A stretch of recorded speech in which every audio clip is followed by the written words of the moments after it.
Good morning, আমি মুম্বাই থেকে সাথী। তো এখন সানঠান সব হয়ে গেছে। গুলটু সকাল সকাল আজকে বানিয়েছে, রোল বানিয়ে খেয়ে গেছে। ও ডিম দিয়ে চিজ দিয়ে সস দিয়ে রোল বানিয়ে খেয়েছে। ওর একটু কাজ আছে আজকে, তাড়াতাড়ি সকাল সকাল জন্য বেরিয়ে গেছে। বাইরে প্রচন্ড বৃষ্টি হচ্ছে, মুষলধারে বৃষ্টি যাকে বলে। তো আমি স্নান করে জামা কাপড় সব মেলে দিয়েছি, পুজো কমপ্লিট, চা খেয়ে নিয়েছি, চা বিস্কুট খেয়ে নিয়েছি। এবার হচ্ছে ভাত বসিয়েছি। আর আজকে মোটামুটি রান্না আছে। আগে ডাল করেছিলাম, সেই ডালটা তো আছেই। তো সেই ডালটা একটু গরম করে নেবো, সেটা খাবো। আর হচ্ছে আছে, ডিমের ঝুড়ি করেছিল, ডিমের ঝুড়িটা আছে, তো ডিমের ঝুড়িটাও খেয়ে নেব ওটা আজকে। তো ভাত একটু বেশি করেই বসিয়েছি, রাত্রে যেতে হয়ে যায়। আবার গুলটু রাত্রে রুটিও খেতে পারে, কোনো ঠিক নেই, কারণ আমি কালকে অনেকটাই আটা মেখে রেখেছিলাম। দেখা যাক ও কী করে, এখনও তো ঠিক নেই। তো এবার ওরও আসতে লেট আছে। ভাত দেখতেই পাচ্ছ কিছুটা হয়ে এসছে। আর এটাই মনে হয় ডাল আছে, হ্যাঁ এই যে ডাল আছে আগের দিনে। আর নিচেরটায় হচ্ছে ডিমের ঝুড়ি আছে। আর কালকের অল্প একটু ভাত এটাতে আছে। এই যে এক্সপেরিয়েন্স কি তো? আরে এক্সপেরিয়েন্স বাইরে সাদা হওয়া, মানে যারা না বেরোচ্ছে বুঝতে পারছে না। আমি এখান দিয়ে গেলাম, তখনই বৃষ্টি পড়ছে।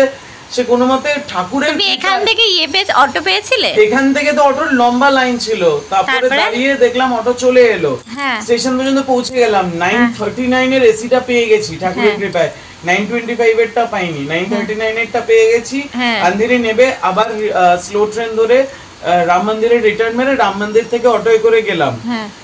কাজ ফাজ করে যখন ফিরবো, বাপরে বাইরে সাদা জানো মেঘ নেমে এসছে আমার বুকের ওপর। সেই একখানা অটো পেয়েছি, পুরো চুপচুপে ভেজা, আমি ছাতার ভেতর ভিজে যাচ্ছি, মেঘটা তো মুভ করে ভিজিয়ে দিচ্ছে। আর সে ছাতা বৃষ্টি মানে এই ভিজে ভিজে তারপরে এসছি। রাস্তাগুলো জলে ডোবা, বেরামবাগের ওখানে, রাম মন্দিরের ওখানে সব রাস্তা ডুবে গেছে। বেরামবাগ তো পুরো জলের তলে। আর সমাধিদের ওখানটা পুরো ডুবে গেছে? ডুবেনি এখনো, ওই পাশটা ডুবেছে। কোন দিকটা? ওই কোকিলা প্যানের ওখানে জল। তো এরকম বিভিন্ন রাস্তার সামনে সামনে জল, খুব খারাপ অবস্থা। আর তুমি কি মেট্রো করে? ও না, তুমি তো রাম মন্দির থেকে এসেছো। না বাবা, আমি ট্রেনে করেই এসেছি। আর মেট্রো করে?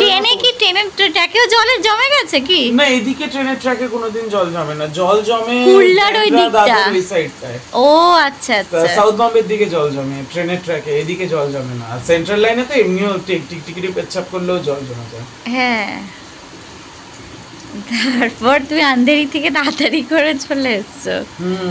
রাম মন্দির থেকে যা পেয়েছো ট্রেনে উঠে গেছো? হ্যাঁ, ভাইন্দারে ট্রেন পেয়েছি, উঠে গেছি। ভাইন্দার থেকে আবার বদলে নায়গাঁওতে নেবে, তারপরে এলাম। আমি তো জানতাম অটো পাবো না, অটো তো একটাও নেই। সে অটোর লাইন তো স্টেশন পর্যন্ত পৌঁছে গেছে ব্রিজ ক্রস করে। এত অবস্থা বাবা, তাও যে পেয়েছ। আমিও ভাবছি যে 1 ঘন্টা লাগছে, যখন তোর অটোর লাইনেই তুমি দাঁড়িয়ে আছো। এর আগেও এরকম বৃষ্টি প্রত্যেকবারই হয়। এবার একটু হাওয়াটা কম দিচ্ছে, তাই বাঁচোয়া। হাওয়া হলে আরো এলোপাথারি বৃষ্টি হয়, আরো ফোর্স থাকে। এই যে এখন না না, হাওয়া হচ্ছে, মানে প্রত্যেকবার যে পরিমাণ হাওয়া বৃষ্টি হয় সেই হিসেবে হাওয়াটা এবছর কম। হাওয়া যা দিচ্ছে, না না হাওয়া দিচ্ছে আছে, মোটামুটি ভালোই হাওয়া আছে। তার মধ্যে পাখিগুলো উঠছে, বন্ধ কর। আরে পাখি জানো, এখানে পায়রা চলে এসছে। এইখানে ফোনটা নিয়ে এই দিকটায় এসছি, ঠিক আছে, কাজ কই ফোন নিয়ে ঘাটবো বললে। ও মা, ওদিকে দেখছি পায়রার ভেতরে ঢুকে গেছে। আমি কি হলো, মানে 1 সেকেন্ড এদিক হতে পারছি না। মেজাজ খারাপ হয়ে যাচ্ছে এই বৃষ্টির জন্য। এটা টানা চলছে শুক্রবার থেকে। হ্যাঁ হ্যাঁ হ্যাঁ, এটা ঠিক বলেছো। তারপরে কি বলতো, এবার বৃষ্টিতে ওদিকে জামা কাপড় চলেছে, নোংরার মধ্যে চলে যাবে। এইটা পাহারা দেবো নাকি ওইদিকে পাহারা দেবো, না জামা কাপড় করব, কোনটা করে বুঝতে পারছি না। একটু পাথারি জল আসছে। হাওয়া দিচ্ছে এলোপাথারি। হ্যাঁ, এলোপাথারি হাওয়া দিচ্ছে। তো হাওয়ার ঘন্টা বানাবে অন্যরকম, মানে বুঝলাম না। দেখবে একটু কষা কষা, মানে যেই লাউ তোর বোরিং লাগে সেই লাউ আমি ইন্টারেস্টিং করে তোকে খাওয়াবো। না, কালকে তো ভালোই হয়েছিল, খারাপ তো হয়নি। মাছের মাথাটা ছিল, হ্যাঁ, সেটা মাছ দিয়ে একটা অন্যরকম। হ্যাঁ, আবার মাছ ছাড়া আবার অন্যরকম। আমিষ লাউয়ের ঘন্ট খেয়েছিস? হ্যাঁ, সেই তো সেদিনকে তো আমিই করলাম নিজে। আমিষ লাউয়ের ঘন্ট? আমি তো সেদিনকে বানালাম লাউয়ের যে তরকারি, ঘন্টই তো বলে ওটাকে, কি বলে, ঝোল বানিয়েছিলাম নাকি? ঘন্ট কবে বানালি? অনেকদিন আগে যে একদিন বানালাম আমি মায়ের থেকে শুনে। হ্যাঁ, ওটা লাউয়ের ঘন্ট, বাট ওটা শুক্তো, লাউয়ের শুক্তো। মোটে ওটা শুক্তো না। লাউয়ের ঘন্ট আর শুক্তোর মধ্যে পার্থক্য আছে। মেথি ফোড়ন দিয়ে যেটা, মেথি যখনই পড়ছে দ্যাট ইজ পেট ঠান্ডার। আচ্ছা, বুঝলাম। মাছের মাথা দিয়ে এটা নিরামিষ, নিরামিষ ঘন্ট মাছের মাথা দিয়ে। আমিষ, নিরামিষ না, মাছের মাথা দিয়ে আমিষ হয়। আমাদের কাছে বেসিক্যালি মাছটা বাঙালিদের কাছে পবিত্র, তো মাছটা নিরামিষ, কারণ পেঁয়াজ রসুন যতক্ষণ না যাচ্ছে সেটা নিরামিষ। আজকে বানাবো পেঁয়াজ রসুন দিয়ে। ও আচ্ছা, ঠিক আছে। ভাই গ্রেট করছে আবার। শরীরে সব শক্তি বৃষ্টি থেকে নিয়ে এসছে। বাইরে বৃষ্টিতে ভেজে মানে অনেক শক্তি নিয়ে এসছে। কোফতাই বানাবে আমার যা মনে হচ্ছে। কোফতা বানানো খেতে পারবো না তো, তুই তো দই খাস না। ও হ্যাঁ, তাও ঠিক। তোর তো দই বারণ, দই তো আমারও বারণ। দই না হলে কোফতা কি বানাবো আমি?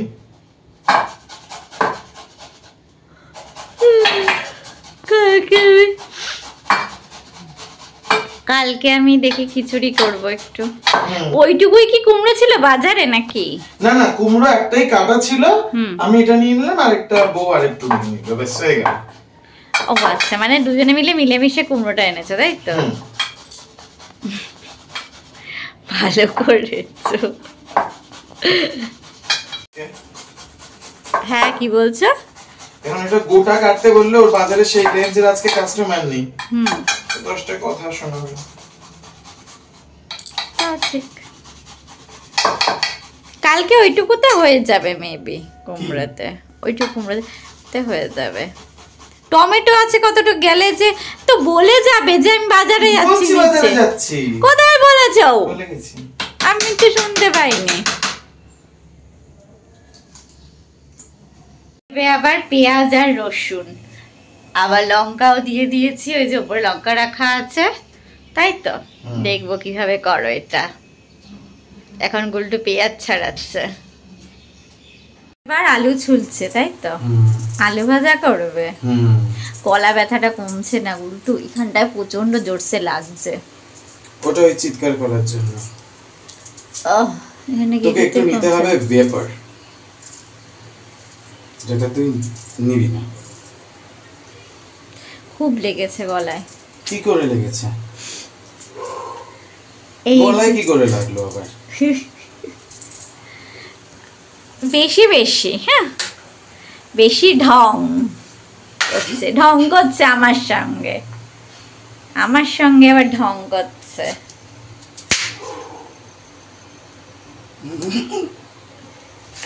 লম্বা লম্বা আলু ভাজা করবে না, তাহলে ডুমু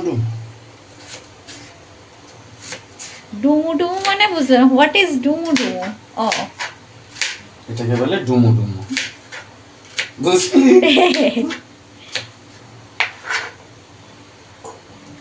এটা কুইক কাটা হয়েছে। হ্যাঁ, লম্বা করে কাটাও কুইক হয়, কিন্তু তার জন্য বটি লাগে। আমার কাছে বটি নেই।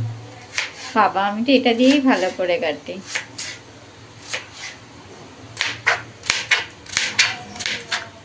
ও আচ্ছা আচ্ছা, হ্যাঁ। এই যে গুলটুর লাউয়ের, দেখেই তো বেশ ভালো লাগছে, জমজমা। এর মধ্যে কি কি দিয়েছো? এর উপরে রাখো, ওখানে রেখো। পেঁয়াজ রসুন আর পেঁয়াজ রসুন, আদা গুঁড়ো, পেঁয়াজ রসুন, জিরা ফোড়ন আর গোটা গরম মশলা। জিরা ফোড়ন আর গোটা গরম মশলা, বাহ ভালো। এই যে গুলটু এখন আলু ভাজা করবে, তাই তো? ডুমু আলু, ডুমু আলু। কি নিচ্ছে এখানে? শুকনো লঙ্কা, কালো জিরে দিয়েছো? হ্যাঁ, ভালো, খেতে ভালো লাগবে।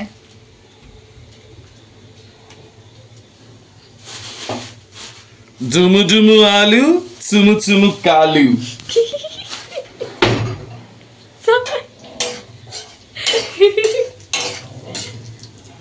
তুমি খুবই ভালো। গুলটু ভিন রাজ্যের পরিযায়ী শ্রমিক, তাই তো? ভিন রাজ্যের আমার জন্য কিন্তু শ্রমশ্রী প্রকল্প কার্যকরী নয়, কিন্তু আমার এখন রাগ হচ্ছে যে আমার জন্য কেন শ্রমশ্রী প্রকল্প কার্যকরী নয়। আমি তো ভিন রাজ্যেই রয়েছি। হ্যাঁ, পরিযায়ী শ্রমিক। এই যে আমার বাড়িতে রান্না করে, বাইরে গিয়েও দিদি শ্রমিক, বাড়িতে এসে বউয়ের শ্রমিক।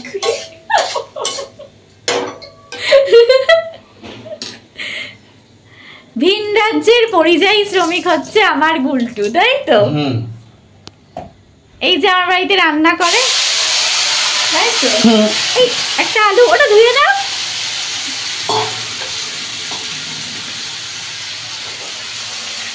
ভিন রাজ্যের পরিযায়ী শ্রমিক হচ্ছে আমার গুলটু। কি অবস্থা ভাবতো। এই লঙ্কাগুলি দিয়েছো? ওই লঙ্কাগুলো তো ওতে দিয়ে দিয়েছি। এইটা লঙ্কা দেবে না? হ্যাঁ, লঙ্কা এনে দিবি তুই, তারপর দেবো। তুই না এনে দিলে লঙ্কা দেবো না? দেবো কি লঙ্কা দেবো কি? ঠিক আছে, দাঁড়াও। লঙ্কা দিবি আর গোলমরিচের ইয়েটা নিয়ে আসবি। গোলমরিচ দেবে এর মধ্যে? আলু মরিচ। নুন দিচ্ছে, চিনি দিচ্ছে। এবার দেবো গোলমরিচ আর কাঁচা লঙ্কা। ঠিক আছে, দিচ্ছি দাদা। লঙ্কা দিচ্ছে। গোলমরিচ দিয়েছো? দেবো। বুঝলাম না, গোলমরিচ দিলে কি হবে এটা? এটা আলু মরিচ। আলু মরিচ খাস না? আগের দিন তো আলু মরিচই ছিল। খেলাম আগের দিন তো আলু মরিচই খেলি। আগের দিন মানে কোন দিন? যে আগের ঝোলটা শেষ হলো। আর দিও না। আগের কি ঝোল খেলি? ও, ওটার মধ্যে গোলমরিচ দিয়েছিল? হ্যাঁ, আলু মরিচের ঝোল। তা তো জানি। এই আলু কথা বলে? হ্যাঁ, এই আলুকেই দেখিয়ে যাচ্ছিস, কথা বলছি আমি, দেখাচ্ছিস আলুকে। মানে সরকার চালাচ্ছে লালু, দেখাচ্ছে রাবড়িকে।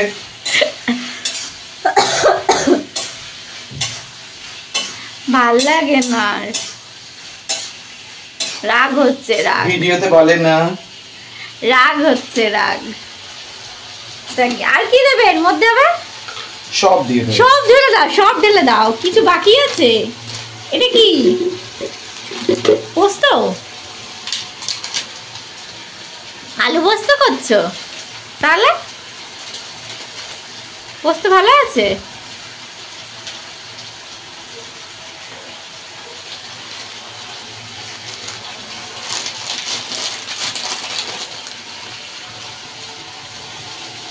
দেখে দেখো, পোস্ত ভালো আছে, ভালো আছে।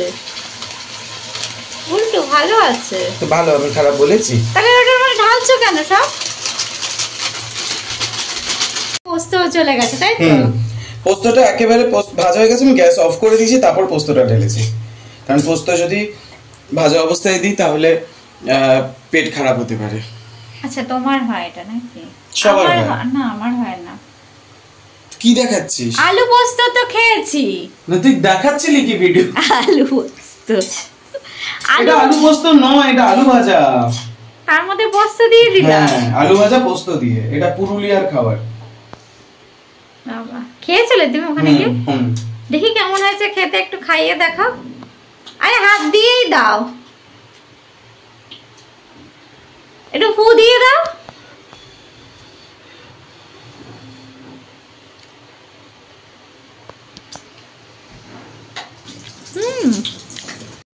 দারুণ হয়েছে খেতে, দারুণ হয়েছে, তাই না বলো উল্টো? চিনি দিলে নাকি আবার? মিষ্টিটা কম হয়ে গেছে। কি? আরে চিনি দেওয়া কিন্তু ঝাল ঝাল ভালো ছিল। কি দেখো, ওদের সুন্দর ঝালের বাজু, সেটাকে আবার চিনি দিয়ে ভরিয়ে দিল। এবার কি রুটি করবে নাকি? ঠিক আছে।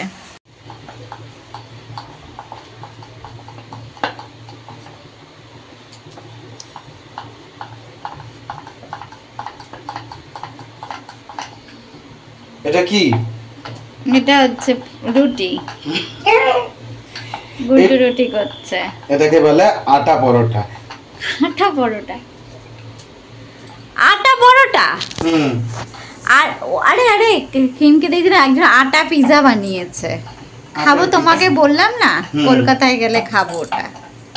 কি বাড়িতে বানিয়ে রেখে দিচ্ছিস? না না, যাও তা পারছে বলছে। তাহলে দেবে কেন, মানে তুই গেলে কোত্থেকে খাবি? আরে এটা কিনে খেতে হবে। আচ্ছা দোকানে পাওয়া যায়। হ্যাঁ সম্পূর্ণ আটার পিৎজা, ভালোই হয়েছে। আমরা তো ময়দা এমনিতে খাওয়া ত্যাগ করে দিয়েছি, তাই জন্য আটার পিৎজা খাবো। হ্যাঁ আটার পিৎজা তো বানানোই যায় যদি আটা দিয়ে ইউটিলাইজ ঠিক করে করা যায়। সেটাই। এখন আমাদের রুটি হচ্ছে, রুটি হয়ে গেলে তারপর আমরা কিছুক্ষণ পর খাবো, তাই তো? একটু ভিডিও দেখবো, ভূতপেতনি চারিপাশে কি করছে একটু জেনে নেব। হ্যাঁ একটা ভূতের গল্প বল না। ওই যে তুমি তোমার এক্সপেরিয়েন্সটা বলো, মাঠে রানে গেছিলে যে, ওইটা কি হয়েছিল? ওটা প্রথমবার যখন গেছিলাম। না না, এই যে আমার সাথে যে গেলে এই যে কেসটা হলো। আচ্ছা এইটা না, প্রথমবারও একটা ঘটনা ঘটেছিল, এটা সেকেন্ড টাইম হলো। আমি রাত্রেবেলা আমি তুই যেই রুমটা আর পার্থ বনানী যেই রুমটায়, মানে একটা রুমেই তো আমরা চারজন ছিলাম। তো এবার পিচ ডার্ক করে ঘুমানোর অভ্যাস কাদের জানি না, এবার লাইটটা না অ্যাকচুয়ালি আমি বলিনি, কারণ আমরা যখনই কোনো মানে কোথাও ঘুরতে গেছি আমরা বাথরুমের লাইটটা সবসময় জ্বালিয়ে রাখতাম। হ্যাঁ একদমই, মানে একটা লাইট সোর্স থাকা উচিত ঘুরতে গেলে। এবার এগুলো অ্যাকচুয়ালি কেউ বিশ্বাস করবে না, সবার কাছেই কাকতালীয় এবং অলৌকিক ঘটনা, মানে অবান্তর ঘটনা। তো আমি শুয়ে রয়েছি তোর দিকে মুখ করে, হঠাৎ আমার মনে হলো কেউ একটা হুমড়ি খেয়ে তোর উপর তাকিয়ে রয়েছে। এটা হঠাৎ এই ভাইব্রেশনে ঘুমটা ভেঙেছে আমার, ওইদিকে তাকিয়েই। কি আশ্চর্য জিনিস এটা, সত্যি এটা আমি কাউকে বিশ্বাস করাতে পারবো না বা কাউকে বলতে পারবো না। আমার মনে হলো কেউ একটা আমাদের উপর হুমড়ি খেয়ে রয়েছে, বা তোর উপর না আমার উপর সেটা আলাদা আলোচ্য বিষয় নয়, কেউ একটা আমাদের উপর হুমড়ি খেয়ে রয়েছে। যেই না আমি এটা ফিল করেছি, আমি এইরকম করে হাত দিয়ে নাড়িয়েছি। এবার মনে হলো জিনিসটা ভ্যানিশ হয়ে গেল। ভ্যানিশ হয়ে গিয়ে আমার হাতটা এরম করেছে, তো এই লাস্টের দিকে এই দিকে যখন এলাম মনে হলো কিছুতে টাচ হয়েছে। আচ্ছা আমার এখনো বলতে গিয়ে গায়ে কাটা দিচ্ছে। ওই হোটেলটা মানে ওটা কি জামা কাপড় কিছু টাচ হয়েছে নাকি সামথিং, কিছু একটাতে টাচ হয়েছে, দ্যাট আই ডোন্ট নো। আমি জাস্ট ঘুম থেকে চোখটা খুলেছে আমার, আর ওই ভাইব্রেশনেই আমার ঘুমটা ভেঙেছিল। এটা আমি বলতে পারবো না যে কিসে আমার টাচ হয়েছিল, বাট ওই ভাইব্রেশনেই ঘুমটা ভেঙেছিল। তো যেই না আমার এটা হয়েছে, আমি ধর করে দৌড়ে গিয়ে, আমি কিচ্ছু দেখতে পাচ্ছি না, বাট আমি মানে ইনটিউশনসে দৌড়ে গিয়ে বাথরুমের লাইটটা অন করে দিয়েছি। যখন আমি এবারে একটা কোনো স্রোত আলোর ছিল যাতে আমি বাথরুমের লাইটটা বুঝতে পেরেছি। যেই না আমি বাথরুমের লাইটটা জ্বালিয়েছি, বাইরে কুকুরগুলো ওই যে চিল্লানো শুরু করলো, তারস্বরে চিল্লে গেল। হ্যাঁ সেদিনকেও সারা রাত আমি ঘুমাতে পারিনি। তারপরে বাকিদের ঘুম ভাঙলো কুকুরের চিৎকারে। So that was a terrible experience. মানে আমার জীবনে এটা second incident, and first incident was like যখন প্রথমবার এই সেম হোটেলে, এটা হোটেল না এটা একটা রিসর্ট অ্যাকচুয়ালি, মাথেরান যে হিল স্টেশনটা, এটা দুটো ভাগ রয়েছে, একটা ভ্যালি রয়েছে আর ভ্যালি সাইড রয়েছে, আর একটা জঙ্গল সাইড রয়েছে। আমি ভ্যালি সাইডে কোনোবার থাকিনি, আমি জঙ্গল সাইডেই থাকতাম, কারণ জঙ্গলের দিকে গেলে একটা পুরো যে আমরা অ্যাকচুয়ালি শহরে থাকি তো 24 ঘন্টা কংক্রিট কংক্রিট কংক্রিট, সো ওইরকম একটা সবুজের ফিল ওখানে পাওয়া যায়। তো সেটা দেখতেই অশোক হোটেলে যাওয়া। আর অশোক হোটেলটা আবিষ্কার আমিই করেছিলাম ম্যাপে ঘুরতে ঘুরতে, একেবারে জঙ্গলের ভেতরে। সো এখন অশোক হোটেলটা অনেক বড়, খুব ভাইটাল জায়গা হয়ে গেছে। তো প্রথম এক্সপেরিয়েন্স যখন অশোক হোটেলেই হয়েছিল, আমরা তখন একজন দিদি আমাদের সাথে ছিল, যিনি আজ আমাদের গ্রুপের মধ্যে নেই, কিন্তু উনি নিশ্চয়ই খুব ভালো আছেন, সুখে আছেন। উনি অন্য জায়গায় নর্থ বেঙ্গলে থাকেন। তো সেই দিদিটা ছিল, সেই দিদিটা আমি আর আরো আমরা দুজন, আমরা রাত্রেবেলা একটু জাস্ট খাওয়া দাওয়া হয়ে গেছে, চিল মারছিলাম বারান্দায় বসে, মানে বিরাট একটা লম্বা করিডোর বারান্দা, ওইটা ভিডিওতে যারা দেখেছে তারা জানে। সো সেই জায়গাটা চিল মারতে মারতে আমি এগিয়ে আসছি, যখন মানে ওটার না একটা লম্বা করিডোর, লম্বা করিডোর, ওইটার ওই সাইডে একটা ছোট্ট স্টে আছে, ওটা একটা ছোট্ট কটেজ, ওই কটেজটার মাঝখানে একটা গ্যাপ আছে। পিছনে এপাশে জঙ্গল, এপাশে ওদের মাঠটা, মানে রিসর্টের মাঠ, সুইমিং পুল। ওই ধাপিটা পার করে এগিয়ে এসে আবার লম্বা করিডোরটা শুরু হচ্ছে। পুরনো বাংলো, যেটা প্রথম এই অশোক হোটেলটা বহু পুরনো প্রপার্টি, ব্রিটিশদের আমলের প্রপার্টি, সেই পুরনো বাংলোটা শুরু হচ্ছে। সো যখন আমরা পুরনো বাংলোর লবিতে এন্ট্রি নিচ্ছি, at that point of the time আমি নয়, আমরা প্রত্যেকেই দেখলাম কেউ একটা, ওখানে না চোর ডাকাতের একেবারেই ভয় নেই।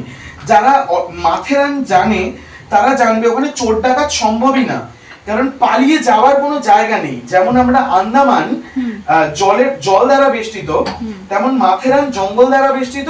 আর মাথেরান থেকে মাথেরানের এন্ট্রিরও আলাদা কোনো জায়গা নেই, এন্ট্রি পয়েন্ট হবে। সো মাথেরানে কোনো মানুষ থাকে না, ওখানে গ্রামের লোকেরা থাকে, কিন্তু তারা চুরি ডাকাতি করতে আসে না, প্রচন্ডই ভালো লোকজন ওখানে। এবার একটা ফিল করলাম যে একটা জোব্বা পরে বা কোট টাইপের কস্টিউমটা আমরা বুঝতে পারিনি, কিছু একটা পরে রয়েছে, যেটা পরে সেই লোকটা বিল্ডিং এর একটা কটেজ থেকে আরেকটা কটেজের দিকে যাচ্ছে, মানে ওই প্রিমাইসেস এর একটা কটেজ থেকে আরেকটা কটেজের দিকে যাচ্ছে। এবার আমরা ওখান দিয়ে পাস করছি যখন, সেই মুভমেন্টটা আমরা ফিল করেছি, মানে আমরা দেখতে পেয়েছি কেউ একটা ওরকম পাস করছে। এবার ওই পিছন দিকটায় কে যাবে, কোথায় যাওয়ার জায়গা আছে? কারণ পেছনের দিকটাতে জঙ্গল, আবার হ্যাঁ পেছনের দিকটাতে ওরা ওখানে স্যানিটেরিয়াম বলে একটা অংশ রয়েছে, ওটা ওখানে হয়তো ব্রিটিশদের কেউ, আমি জানি না, সম্ভাব্য কারো কবরস্থান বা কিছু এই জায়গাটায় রয়েছে। তো সেই জোনটার দিকে কেউ একটা মুভ করছিল। সো সেটা আমরা পরে জেনেছি যে ওখানে কবরস্থান বা কিছু রয়েছে। সো লিটারালি স্কেয়ারি মোমেন্ট, মানে আমরা সেই সময় ভয় পেয়ে এদিকে দৌড়ে চলে এসেছি। আমরা সেই সময় আমরা ইনটক্সিকেটেড ছিলাম, কিন্তু আমরা এতটাও ইনটক্সিকেটেড থাকি না যে এরকম চলবো। ইনটক্সিকেশন মানে we are chilling, like that, হালকা বুজ করেছি, ওকে রিল্যাক্স কাইন্ড অফ। ইনটক্সিকেশনস মানে এরকম নয় ব্যাপারটা। সো ওই জন্য ওটা আরো বেশি স্কেয়ারি আমাদের জন্য। ওইটা একটা ঘটনা, এটা আমার লাইফের দুটো ঘটনা।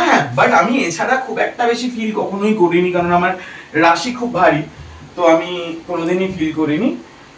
বাস দ্যাটস ইট। না, আমি ফিল করিনি, বাট আমি শুনতে পেয়ে, আমি যে কুকুরে যে চিৎকার শুরু হয়েছে ওটাতে আমার ঘুম ভেঙেছে। কুকুরের চিৎকার একটা কথা বলি, এটা প্রথমবার না, একবার আমি, রিয়া এবং কৌশিক, আমরাও এই হোটেলে মাঝে মাঝেই যেতাম, আমরা তিনজনে ছিলাম। সেই দিন রাত্রেবেলা আমরা ঘুমানোর আগে, সানডে সাসপেন্সে একটা গল্প রয়েছে মধুমালতী, মহারাষ্ট্রের বেসের উপরই, শরদিন্দু বন্দ্যোপাধ্যায়ের লেখা মধুমালতী, সেইটা শুনতে শুনতে ঘুমোতে গেছিলাম। তো সে তো গল্প বন্ধ হয়ে গেছে, আমরাও ঘুমিয়ে পড়েছি। সেই দিনও মাঝরাতে সেই কুকুরের তারস্বরে চিৎকার। তবে আমরা লাইট অফ করে যেহেতু ঘুমোতাম না, মানে একেবারে পুরো পিচ ডার্ক করে ঘুমোতাম না, বাথরুমের লাইটটা সে সময় জ্বলতো। আমরা তিনজন থাকলে বাথরুমের লাইট জ্বালাই, আমরা পুরো পিচ ডার্ক করে ঘুমাই না, কারণ রিয়াও ভূতে ভয় পায়, আমিও ভূতে ভয় পাই। আর কৌশিক দেখায় ও বিরাট কেউ কেটা, কিন্তু ভয় ও পায়। সো আমরা সবসময় লাইট জ্বালিয়েই ঘুমাতাম। সো সেইবারও এরকম সারা রাত। এবার আমি তো নাক ডেকে ঘুমোচ্ছি, কুকুর চিল্লাচ্ছে, একবার শুনলাম, আবার ঘুমিয়ে পড়েছি। কিন্তু অদ্ভুত, সেই দিন কিন্তু আমার ঘুম ভাঙেনি। কৌশিক কিছু একটা ফিল করে, যে কৌশিক ঘুম থেকে যে উঠে যে বসেছে, সারা রাত ও আর ঘুমোতে পারেনি। ও কিছু একটা ভাইব্রেশন ফিল করেছিল, যাতে ও সেই রাতে ঘুমাতে পারেনি। তো ওখানে কিন্তু কোনো ক্ষতি হয় না, বাট মাথেরানের এই জায়গাটা গুগল সার্চ করলে বা অনেক জায়গায় সার্চ করলে এই হন্টেড সিনটা আসে। এবার মাথেরানে যে হন্টেড এরিয়াটা বলা হয় বা যেই জায়গাটাকে হন্টেড বলা হয়, সেই জায়গাটাতেই অশোক হোটেলটা, ওই জন্য অশোক হোটেলের ছবিটাই আসে মাথেরান হন্টেড সিচুয়েশন। আচ্ছা, বুঝলাম। আমার এক্সপেরিয়েন্সটা বলি, কুকুরটা যখন চিৎকার করতে শুরু করলো, ইন দ্যাট টাইম ওই যে শুরু হয়েছে চিৎকার, আমার খুব শরীরটা, আমার কাশি হচ্ছিল। তো আমি এর জন্য মাথায় দুটো বালিশ দিয়ে শুয়েছি, কারণ আমি শুতে পারছিলাম না, হালে আমি ঘুমিয়ে পড়েছিলাম। জাস্ট চিৎকার শুরু, ওই সুর হল, যতক্ষণ চিৎকার করে ততক্ষণ আমি ঘুমাতে পারিনি। আর আমার বারবার মনে হচ্ছে পর্দা, এবার বাইরে তো লাইট জ্বলছে, আমাদের যে করিডোরটা ছিল এই সাইডটায় শুধু আমরাই ছিলাম, মানে 3টে রুম পরপর আমাদের ছিল, পাশের রুমটায় কেউ ছিল না, ওটা ফাঁকাই ছিল। এবার এই দিকে বাইরে লাইট জ্বলছে, আমি একবার ভাবছি কি পর্দাটা সরিয়ে দেখবো কি দেখবো না, আমি ভাবছি, বাট মনে হচ্ছে যদি কেউ বাইরে থাকে, এই ইনটিউশনের জন্য আমি আর বাইরে তাকাই দিই। আমি একবার দুবার ভালো করে দেখার চেষ্টা করলাম পর্দার পেছনে কেউ আছে কিনা, আমার পর্দা দেওয়া ছিল যেহেতু লাইট বাইরে জ্বলছিল। তো এবার আমার মনে হচ্ছে না থাক, ঠিক আছে যেটা আছে থাকুক, আমি আমার মতন চোখ বন্ধ করে থাকি। তো আমি চোখ বন্ধ করে আছি, বাট কিছুতেই ঘুম আসছে না আমার, কুকুর যেহেতু চিৎকার করে যাচ্ছে। তো তারপরে আমি চুপচাপ করে আর কি করবো, যতক্ষণ চিৎকার করেছে আমি ততক্ষণ জেগেছিলাম, ওরা বন্ধ করে দিল, ভোর হলো আস্তে আস্তে, তারপরে আমি আস্তে আস্তে একটু ঘুমালাম। আরেকটা দারুণ ঘটনা আছে ওই সেম হোটেলের, সেটা আমি বলবো। ক্যামেরাটাকে এদিকে কর। বলো এবারে। হ্যাঁ, এই হোটেলেই, সেম হোটেলেই এর আগেও আমি রিয়া কৌশিক আগে একবার গেছিলাম, বহুদিন আগে। তখন আমরা 3 জন ছিলাম, না আমরা 4 জন ছিলাম, আরো 2 জন ছিল আমাদের সাথে। এবার তারা আলাদা রুমে, আমরা 3 জন আলাদা রুমে। এইবার আমরা তো থেকে থেকে ধর কিছু খাচ্ছি, তার অর্ডার দিচ্ছি, বা কিছু আসবে তার অর্ডার দিচ্ছি। এইবার তখন কটা বাজে, 11:15টা। আমরা সেবার হোটেল ফেসিং ছিলাম, মানে আমরা যেই এবার যে জায়গাটা ছিলাম সেটা জঙ্গল ফেসিং, একেবারে পেছনের দিকে আইসোলেশন। আগের বার আমরা ঠিক ওই কটেজেরই সামনের দিকের রুমগুলো ছিলাম, যেটা হোটেলের যে লবি, মানে রিসর্টের যে সুইমিং পুল এরিয়া বা কিচেন এরিয়া, সব পাহাড়ের মধ্যে তেমন খাজে খাজে, তো এই দিকে সব ছিল। আমরা রাত্রেবেলা, আমি রিয়া কৌশিক বারান্দায় বসা, আমরা বসে রয়েছি। তখন কটা বাজে, 12:30 1টা। আমরা সেইবার জেগেছিলাম, মানে এমনি অনেকক্ষণ গল্প করছি, কারণ 4-5 জন রয়েছে তো, জেগেই ছিলাম। এবার আমি কি কারণে, না কোনো কারণে না, আমি রিজনেবলি বলছিলাম যে এখন একটু চা পেলে ভালো হতো রাত্রেবেলা, যদি একটু লাল চা করে দেয়। তো রিয়া বলছে হ্যাঁ তোর জন্য আলাদা করে ওরা এখন দার্জিলিং এ যাবে, দার্জিলিং এ গিয়ে চা পাতা নিয়ে এসে তোকে চা খাওয়াবে। এটা যখন বললাম তখন আমি দেখলাম যে হোটেলের কোনো একটা স্টাফ ওই বলছি সিঁড়িটা দিয়ে নামছে, মানে ওই কিচেনের সাইডটা থেকে সিঁড়ি দিয়ে নামছে। এইবার আমরা সচরাচর কেমন জানি আত্মা বা ভূত তারা কেমন করে হাঁটে, স্লো হাঁটে, ভয় দেখানোর জন্য হাঁটে, ব্যাপারটা এরকম হয়। ব্যাপারটা একেবারেই তা ছিল না, একদম নরমাল হেঁটে আসছে কোন একটা হোটেলের স্টাফ আমাদের রুমের দিকে, এরকম ভাবে হেঁটে আসছে। এটা আমরা বেডরুম থেকে, টয়লেট থেকে বেরিয়ে কাঁচটা দিয়ে সোজা দেখতে পাচ্ছি। আচ্ছা, এবার ও যখন এদিকে আসছে তখন আমি দেখলাম জলটা নেই, তো আমি ওকে ডেকে বলবো যে জলটা ভরে দেওয়ার জন্য। রাত তখন 1:30 পৌনে 2 বাজে। এবার ও যখন জেগেই আছে তাহলে আমি ডেকে বলি জলটা ভরে দেওয়ার জন্য, বলে আমি দরজাটা খুলেছি। আমি দেখছিলাম ও দিক দিয়ে আসছে, আমি দরজাটা খুলেছি দেখছিনি, so I couldn't see anybody else. আর তারপরে কিচ্ছু দেখিনি আর নেই। তারপর আমরা এদিকে ওদিকে দেখছি ওদের সব লাইট ফাইট বন্ধ, বাট কারো মুভমেন্ট। আমি এই পাশটায় দেখলাম যে নিচে দিয়ে, আরো নিচে ছোট দিকে পাহাড়ের নিচের দিকে আবার 2টো কটেজ আছে, সেই দিকে গেছে নাকি, কোনো মুভমেন্ট নেই। অথচ আমি কিন্তু তাকে পরিষ্কার আসতে দেখেছিলাম। এবার সেটা হন্টেড নাকি সত্যিই কেউ আসছিল, হঠাৎ কোনো দিকে গেল, আমি সেই দিকটা নজর না করে অন্যদিকে দেখছিলাম, সেটা জানি না। বাট এটাও একটা ঘটনা, যদি কেউ যায় তারা হয়তো এরকম অভিজ্ঞতা তাদের হবে। অশোক হোটেল নিয়ে মূলত এগুলো বলা যায়।